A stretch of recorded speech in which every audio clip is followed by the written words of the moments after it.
आखिर रक्षाबंधन क्यों मनाया जाता है और रक्षाबंधन की शुरुआत कैसे हुई? ऑडियो शुरू करने से पहले कृपया सब्सक्राइब का बटन प्रेस कर दीजिए। रक्षाबंधन आने वाला है। ये सुनकर ही बहुत सी बहनों के चेहरों में खुशी झलक जाती है। और हो भी क्यों ना, ये भाई बहन का रिश्ता ही कुछ ऐसा होता है जिसे कि शब्दों में बयान नहीं किया जा सकता है। ये रिश्ता इतना ज्यादा पवित्र होता है कि इसका सम्मान पूरी दुनिया भर में किया जाता है। ऐसे में शायद ही कोई होगा जिसको ये न पता हो कि रक्षाबंधन का अर्थ क्या है और इसे कैसे मनाया जाता है। भारत, जिसे कि संस्कृतियों की भूमि माना जाता है, वहाँ इस रिश्ते को एक अलग ही पहचान दी गई है। इसका इतना ज्यादा महत्व है कि इसे एक त्योहार के रूप में मनाया जाता है।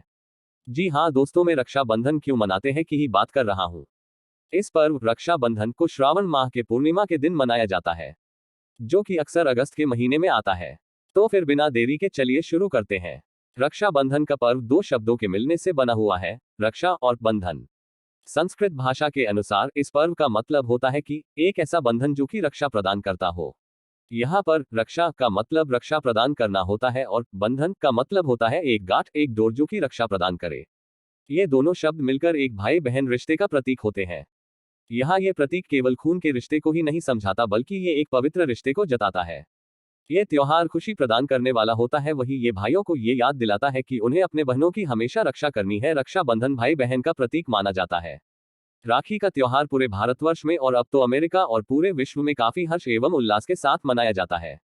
यह एक ऐसा त्योहार है जिसमें क्या धनी क्या गरीब सभी इसे मनाते हैं। लेकिन सभी त्योहारों की तरह ही राखी का भी एक इतिहास है, ऐसे कहानियां जो कि दंतकथाओं में काफी लोकप्रिय हैं। चलिए रक्षाबंधन की शुरुआत कैसे हुई के विषय में जानते हैं।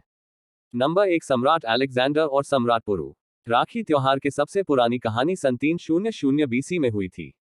उस समय जब अलेक्जेंडर भारत जीतने के लिए अपनी पूरी सेना के साथ यहाँ आया था, उस समय भारत में सम्राट पुरु का काफी बोलबाला था। जहां अलेक्जेंडर कभी किसी से भी नहीं हारा था, उन्हें सम्राट पुरु के सेना से लेने में काफी दिक्कत हुई। जब अलेक्जेंडर की पत्नी को रक्षाबंधन के बारे में पता चला, तब उन्होंने सम्राट पुरु के लिए एक राखी भेजी थी जिससे कि वो अलेक्जेंडर को जान से न मार दे। वही पुरु ने भी अपनी बहन का कहना माना और अलेक्जेंडर पर हमला नहीं किया था। नंबर 2, रानी कर्णावती और सम्राट हुमायूं। रानी कर्णावती और सम्राट हुमायूं की कहानी का कुछ अलग ही महत्व है। ये उस समय की बात है जब राजपूतों को मुसलमान राजाओं से युद्ध करना पड़ रहा था अपनी राज्य को बचाने के लिए। राखी उस समय भी प्रचलित थी जिसमें भाई अपनी बहनों की रक्षा करते थे। उस समय चित्तौड़ की रानी कर्णावती हुआ करती थी। वो एक विधवा रानी थी और ऐसे में गुजरात के सुल्तान बहादुर शाह ने उन पर हमला कर दिया। ऐसे में रानी अपने राज्य को बचा सकने में असमर्थ होने लगी। इस पर उन्होंने एक राखी सम्राट हुमायूं को भेजी अपनी रक्षा करने के लिए, और हुमायूं ने भी अपनी बहन की रक्षा के हेतु एक सेना की टुकड़ी चित्तौड़ भेज दी, जिससे बाद में बहादुर शाह की सेना को पीछे हटना पड़ा था। नंबर 3, इंद्रदेव की कहानी। पुराण में लिखा हुआ है कि जब असुरों के राजा बाली ने देवताओं के ऊपर आक्रमण किया था, तब देवताओं के राजा इंद्र को काफी नुकसान पहुंचा था। इस अवस्था को देखकर इंद्र की पत्नी सची से रहा नहीं गया और वो विष्णु जी के करीब गई और इसका समाधान प्राप्त करने के लिए कहा। तब प्रभु विष्णु ने एक धागा सची को प्रदान किया और कहा कि वो इस धागे को जाकर अपने पति के कलाई पर बांध दे, और जब उन्होंने ऐसा किया तब इंद्र के हाथों राजा बलि की पराजय हुई। इसलिए पुराने समय में युद्ध में जाने से पूर्व राजा और उनके सैनिकों के हाथों में बहनें राखी बांधा करती थी, जिससे वो सकुशल घर जीत कर लौट सके। नंबर 4, माता लक्ष्मी और राजा बलि की कहानी। असुर सम्राट बलि भगवान विष्णु का एक बहुत ही बड़ा भक्त था। बलि की इतनी ज्यादा भक्ति से प्रसन्न होकर विष्णु जी ने बलि के राज्य की रक्षा स्वयं करनी शुरू कर दी। ऐसे में माता लक्ष्मी इससे परेशान होने लगी क्योंकि विष्णु जी अब और वैकुंठ पर नहीं रहते थे। अब लक्ष्मी जी भी एक ब्राह्मण औरत का रूप लेकर बलि के महल में रहने लगी। वही बाद में उन्होंने बलि के हाथों में राखी भी बांध दी और बदले में उनसे कुछ देने को कहा। अब बलि को ये नहीं पता था कि वो औरत और कोई नहीं माता लक्ष्मी है, इसलिए उन्होंने उससे कुछ भी मांगने का अवसर दिया। इस पर माता ने बलि से विष्णु जी को उनके साथ वापस वैकुंठ लौट जाने का आग्रह किया। क्योंकि बलि ने पहले ही वादा कर दिया था, इसलिए उन्हें भगवान विष्णु को वापस लौटना पड़ा। इसलिए राखी को बहुत से जगहों में बलेवा भी कहा जाता है। नंबर 5, कृष्ण और द्रौपदी की कहानी।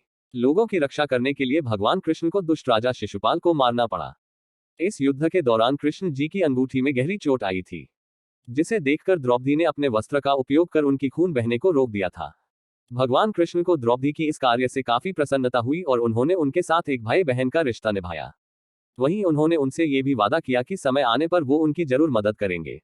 बहुत वर्षों बाद जब पांडव कुरु सभा में जुए के खेल में हार गए, तब कौरवों के राजकुमार दुशासन ने द्रौपदी का चिरहरण करने का प्रयास किया। इस पर कृष्ण ने द्रौपदी की रक्षा करी थी और उनकी लाज बचाई थी।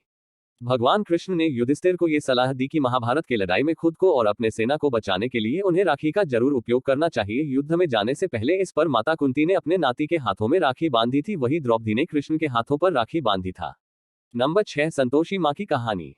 भगवान गणेश के दोनों पुत्र शुभ और लाभ इस बात को लेकर परेशान थे कि उनकी कोई बहन नहीं है, इसलिए उन्होंने अपने पिता को एक बहन लाने के लिए जिद की। इस पर नारद जी के हस्तक्षेप करने पर बाध्य होकर भगवान गणेश को संतोषी माता को उत्पन्न करना पड़ा।